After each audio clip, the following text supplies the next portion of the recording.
കൊടുത്തവരാണ്. ദുനിയാവിൽ ഞങ്ങൾ വേദന സഹിച്ചു പെടഞ്ഞു മരിച്ചവരാണ്. ഞങ്ങളല്ലേ ഏറ്റവും മുന്തിയത്, ഞങ്ങളെ ചോരയല്ലേ ശ്രേഷ്ഠതയുള്ളത് എന്ന് പറയുമ്പോ ഉലമാക്കള് പറയുന്നു, അല്ല അല്ല, നിങ്ങളുടെ ശരീരത്തിൽ നിന്ന് ഒലിച്ച രക്തത്തിനേക്കാളും ശ്രേഷ്ഠത ഞങ്ങളുടെ പേനകളിൽ നിന്ന് നിർഗളിച്ച മഷിക്കാണ്. ഈ തർക്കം തുടരും. അങ്ങനെ തുടരുമ്പോൾ അവസാനം ആലിമീങ്ങൾ പറയും, നിങ്ങൾ ശുഹദാക്കന്മാരെ, അള്ളാന്റെ ദീനിന് ഷഹീദായവരല്ലേ, നിങ്ങൾക്ക് അള്ളാന്റെ സ്വർഗമുണ്ടല്ലേ? ആരാ പറഞ്ഞത് നിങ്ങളോട് അള്ളാന്റെ സ്വർഗമുണ്ട്, ഷഹീദായ കൂലിണ്ട്, പുണ്യമുണ്ട്? നിങ്ങൾക്ക് എവിടുന്ന് കിട്ടി? ഞങ്ങൾ എഴുതി വെച്ച കിതാബ് വായിച്ചിട്ട് കിട്ടിയതല്ലേ? ഞങ്ങൾ എഴുതി വെച്ച കിതാബ് വായിച്ചിട്ട് പ്രചോദനം ഉൾക്കൊണ്ട് യുദ്ധത്തിന് പോയി ഷഹീദായതല്ലേ? നിങ്ങളെ ശുഹദാക്കളാക്കിയത് ഞങ്ങളെ കിതാബല്ലേ?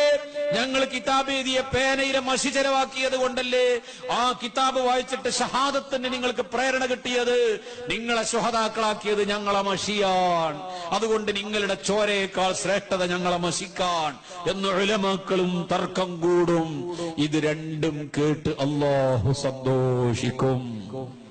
മുത്തുനബി പഠിപ്പിക്കുക, ഇത് രണ്ടും കേട്ട് അല്ലാഹു സന്തോഷിച്ച് ചിരിക്കും. അള്ളാഹു തീർപ്പ് കൽപ്പിക്കും. എന്താ തീർപ്പ്? ശുഹദാക്കളെ, നിങ്ങളുടെ ശരീരത്തിൽ നിന്ന് ഒലിച്ച രക്തത്തിനേക്കാളും ശ്രേഷ്ഠത ഇക്കാണുന്ന ഉലമാഇന്റെ പേനയിൽ നിന്ന് ഒലിച്ച മഷിക്കാണ്. ആ മഷിയുടെ അടുത്തേക്ക് എത്താൻ ഒരു ഷഹീദിന്റെ ശരീരത്തിൽ നിന്ന് നിർഗളിച്ച രക്തത്തിനും സാധ്യമല്ല. അള്ളാഹു വിധി കൽപ്പിച്ചു. ശുഹദാക്കളോട് പറഞ്ഞു, പോയിക്കോ, സ്വർഗത്തിലേക്ക് പോയിക്കോ. ശുഹദാക്കൾ സ്വർഗത്തിൽ പോയി. ആലിമീങ്ങളോട് പറയും, പോകരുത്, അവിടെ നിൽക്ക്. ഉലമാക്കൾ അവിടെ നിൽക്കും. നിങ്ങൾ അങ്ങനെ പോയാ പോരാ, നിങ്ങൾക്ക് നിങ്ങളുടെ കൂടെ ആരെയെല്ലാം കൂട്ടിക്കൊണ്ടുപോകണമോ? സ്വർഗത്തിലേക്ക് നിങ്ങൾ പോകുമ്പോ നിങ്ങൾക്ക് കിതാബ് ഓതി പഠിക്കുന്ന സമയത്ത് സഹായിച്ചവരില്ലേ?